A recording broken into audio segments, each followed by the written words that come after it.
Quelles sont les innovations nécessaires pour une agriculture performante et durable? Je suis Marion Lemonnier pour le podcast Futur Agri et c'est la question à laquelle j'ai tenté de répondre pendant le CIMA, le salon du machinisme agricole à l'automne 2022. Pendant 6 épisodes, je vous emmène avec moi pour vous présenter quelques-unes des 50 startups présentes sur le stand de la ferme digitale et comprendre comment elles comptent laisser leur empreinte sur l'agriculture de demain. Bonne écoute!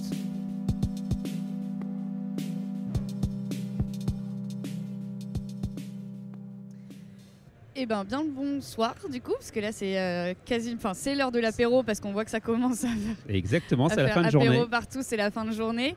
Est-ce que je peux te laisser te présenter? Eh bien bonjour à tous, je suis Sylvain Gessonnès, donc je suis agriculteur dans le département de l'Aube et je suis aussi cofondateur de la société Piloter sa ferme. Et alors du coup, qu'est-ce que c'est Piloter sa ferme? Piloter sa ferme, c'est de l'aide à décision pour les agriculteurs pour savoir quand vendre sa production de blé, de colza, d'orge et quand acheter ses engrais, dans un contexte de marchés agricoles qui sont volatiles. Ok, donc c'est vraiment des graphiques qui montent et qui descendent et essayer de trouver le bon moment pour acheter et vendre. Exactement. Les marchés agricoles sont depuis 15 ans soumis à la loi du marché, de l'offre et la demande, des événements géopolitiques. Et ce qui fait que cette année, on l'a bien vu, on pouvait vendre du blé en 2021 autour des 180 à 200 euros la tonne. Et puis progressivement, on a atteint 250 euros la tonne, on a atteint 300 euros la tonne. Et puis on a les événements d'Ukraine qui ont porté les prix du blé à plus de 400 euros la tonne au mois d'avril 2022. Et à cette époque-là, tout le monde disait le prix du blé va encore monter à 500, 600 euros la tonne. Et aujourd'hui, on a un prix du blé à 300 euros la tonne. Donc on a des contextes de marché agricole qui sont volatiles. Et un agriculteur met une année pour produire une tonne de blé. On met une année d'effort pour gérer la météo, le contexte agronomie. Et une décision de commercialisation, ça se prend en 5 minutes, ça peut se prendre en 5 secondes. Cette décision peut venir bonifier le travail d'une année ou alors elle peut venir l'atténuer parce qu'on a été dans les émotions et on a pris une mauvaise décision. Ok, donc vous essayez de mettre un peu de rationalité. Et effectivement, on apporte de la rationalité parce qu'en fait, nos outils, ce sont des algorithmes qui ont une capacité à analyser plus de 50 marchés. Donc on analyse les marchés européens, on analyse les marchés américains, les marchés de la mer Noire. Et donc nos outils, on leur demande 3 choses. La première chose, de situer une tendance. Est-ce qu'on a une tendance haussière ou est-ce qu'on a une tendance baissière? Deuxième chose, on leur demande, est-ce qu'il y a un risque de cassure de tendance? Donc concrètement, ce que va rechercher un agriculteur, c'est passer de vendre quand on passe du vert au rouge et d'acheter ses engrais quand ça passe du rouge au vert, concrètement. Donc ça, c'est la deuxième chose qu'on demande dans les algorithmes. Est-ce qu'il y a une opportunité pour appuyer sur le bouton? Et la troisième chose qu'on demande dans les algorithmes, c'est de faire le lien entre le quand vendre et le combien vendre par rapport à la situation de la campagne. Est-ce qu'on est avant moisson? On leur demande aussi de savoir en fonction du profil de risque de l'agriculteur, est-ce que j'ai un profil plutôt sécuritaire ou plutôt à prendre des risques, d'adapter le quand et le combien vendre en fonction du risque de la personne et des besoins de son exploitation. Ok, parce que du coup, au-delà d'effectivement offrir à ces agriculteurs-là des graphiques, etc., vous les accompagnez aussi? Il y a une analyse, les accompagne avec une recommandation personnalisée. Et en fait, c'est l'algorithme qui propose une recommandation personnalisée à chaque agriculteur selon son profil de risque et selon les caractéristiques de son exploitation. Ça marche. Effectivement, je trouve que de plus en plus, on en parle pas mal, mais être agriculteur, c'est finalement avoir plein de métiers différents. Donc, c'est être un peu bon partout. Quand vous avez fondé Piloter sa ferme, c'était quoi? Pour toi, il y avait un vrai besoin particulier sur cet aspect commercialisation, quoi. Voilà. On a créé Piloter sa ferme à partir d'un besoin de l'agriculteur. Et en fait, on a associé 150 agriculteurs à la conception des outils de 2013 à 2015. 2013 à 2015, on est après la période 2007-2012. On a eu une première fluctuation importante des matières premières. Et donc, beaucoup d'agriculteurs étaient dans les émotions, beaucoup étaient perdus. Et les 150 agriculteurs, différents profils, différents âges, nous ont dit, faites-nous des outils simples, des outils personnalisés et qu'on puisse avoir la formation à portée de main. Et en fait, à partir de ce besoin-là, on a créé les outils, ils nous les ont validés. Et aujourd'hui, on a plus de 700 utilisateurs qui utilisent nos solutions. Et ce qu'ils mettent en avant, c'est l'efficacité dans leur prise de décision, du gain de temps, puisqu'en 5 minutes par semaine, ils peuvent s'informer. Ils apportent de la performance, parce qu'ils vendent mieux avec les outils Piloter sa ferme que sans les outils Piloter sa ferme. Et pour certains, mettre en évidence le gain sur le stress. Ouais, parce que c'est ce que j'allais te dire. Ouais. Pour beaucoup, ils sont stressés par rapport à cette fluctuation de matières premières. De prendre la bonne décision au bon moment. Et puis, j'imagine qu'il y a aussi un espèce de... aussi où voilà, tu as envie de prendre la meilleure décision que ton voisin. Enfin, il y a une espèce de compétition aussi pour prendre cette meilleure décision-là. Ce que recherche l'agriculteur, c'est vendre au plus haut et d'acheter au plus bas. Alors nous, ce qu'on garantit, ce sont des zones d'opportunité dans les plus hauts pour vendre son blé et dans les plus bas pour acheter ses appros. On ne peut pas faire le plus haut, ça s'appelle de la chance. Mais comme les graphiques qu'on présente derrière moi, en fait, nos outils identifient ces cassures de tendance quand ça passe du vert au rouge. Et c'est là, il y a une alerte pour se positionner. C'est clair. Comment vous avez... toi, tu me dis que du coup, tu es aussi agriculteur. Oui.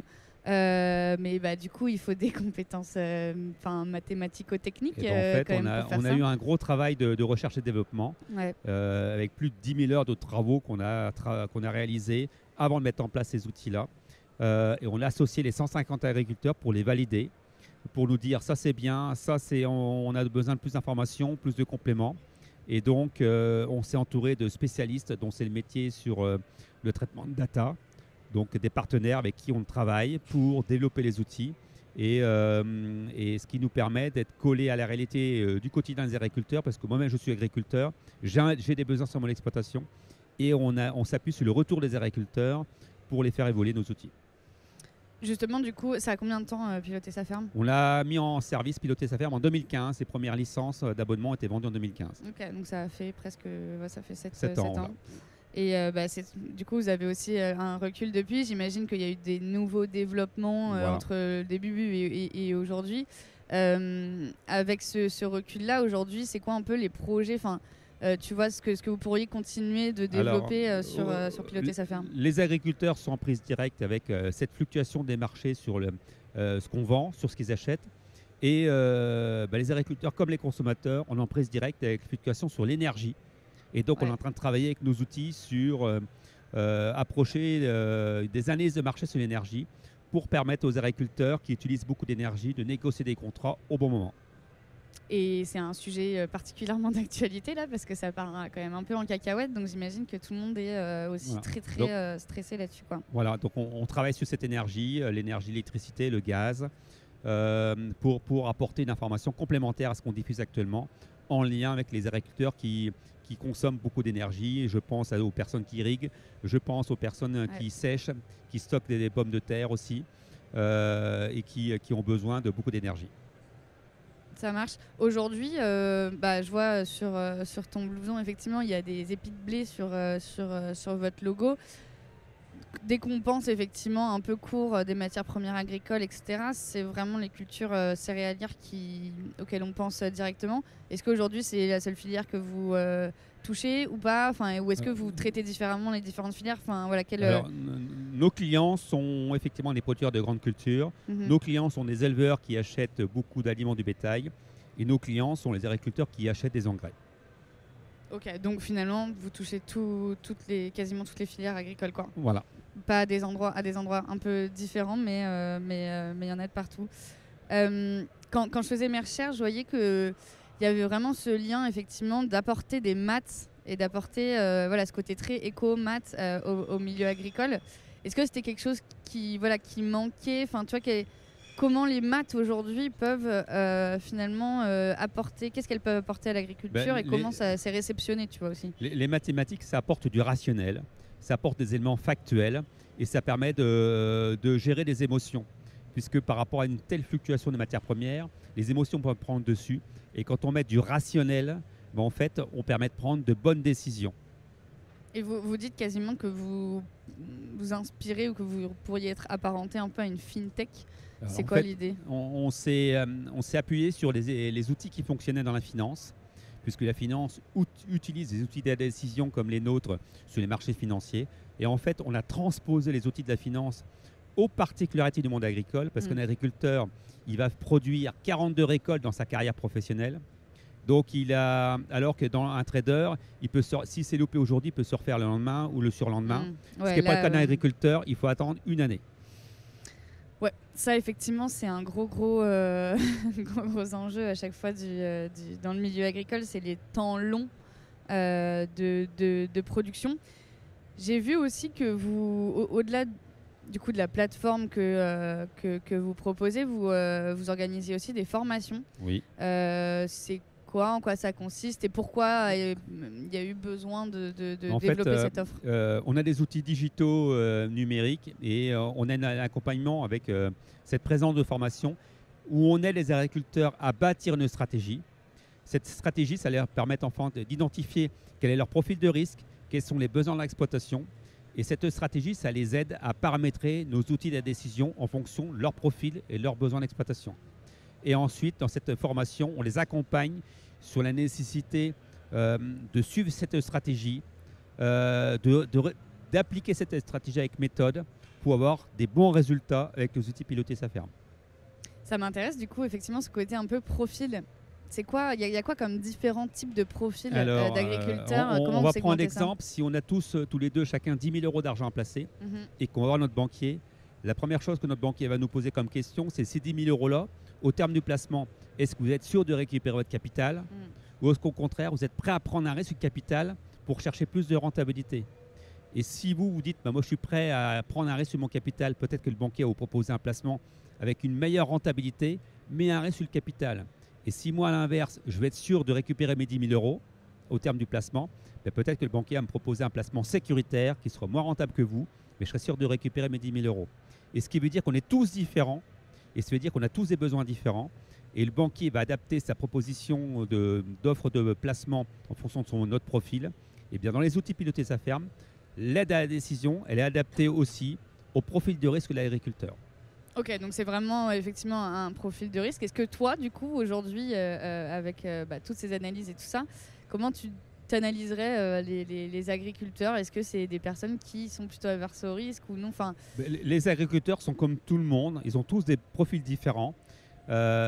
Majoritairement, ils ont plutôt un profil sécuritaire, mais ils vont quand même rechercher la meilleure opportunité sur le marché parce que c'est cette volonté de vouloir exploiter le marché au mieux.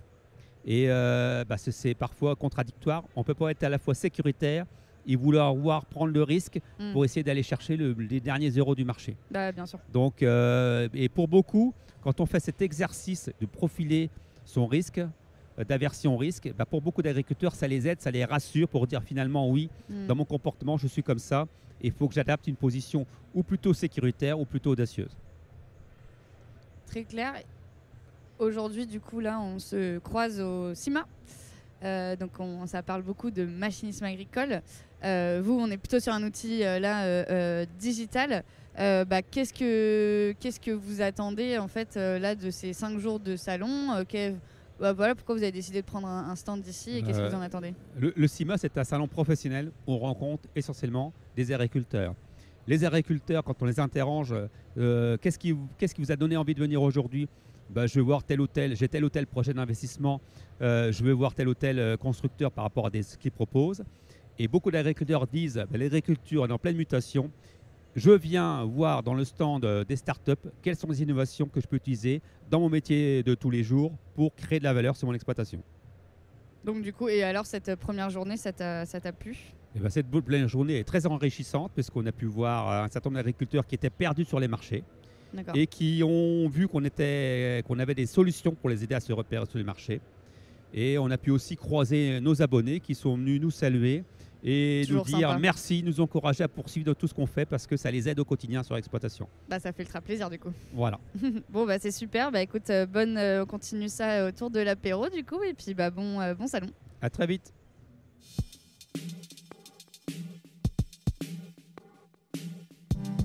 Merci à toutes et à tous pour votre écoute. C'était Futur Agri au Salon du Machinisme Agricole, réalisé en partenariat avec la Ferme Digitale, musique et technique par Paul Lomonier.